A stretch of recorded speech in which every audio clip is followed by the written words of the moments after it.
कोल्हापूरच्या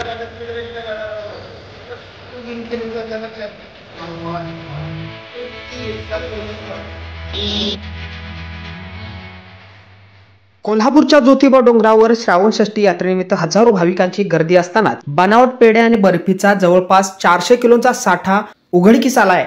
आज अन्न व औषध प्रशासनाकडून धडक कारवाई करत परवाना नसलेले मुदतबाह्य पेढे बर्फी सगळे जप्त करून नष्ट केलंय। हा साठा यात्रेच्या पार्श्वभूमीवर विक्रीसाठी तयार करण्यात आला होता। मात्र सामाजिक कार्यकर्ते सुनील नवाळे आणि ग्रामविकास अधिकारी विठ्ठल भोगम यांनी लक्ष घातल्यानं हा संपूर्ण धक्कादायक प्रकार उघडकीस आलाय।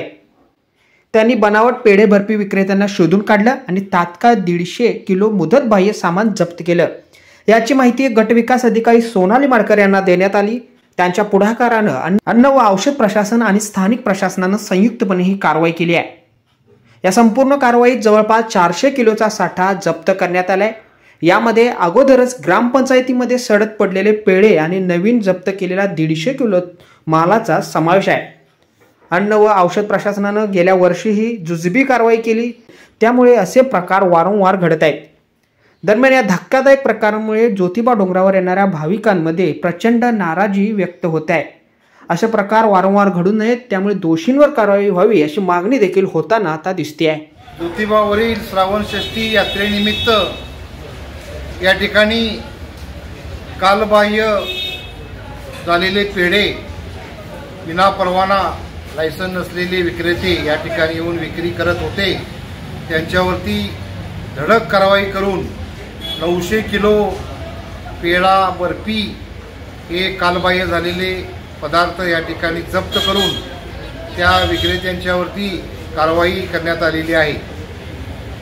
इथून पुढे कोणीही या अशा प्रकारच्या विनापरवाना आणि कालबाह्य पेढे विकणार नाही अशा पद्धतीची कारवाई करून एक चांगल्या प्रकारचा संदेश या ज्योतिबा कार्यक्षेत्रातून देण्यात आलेला आहे।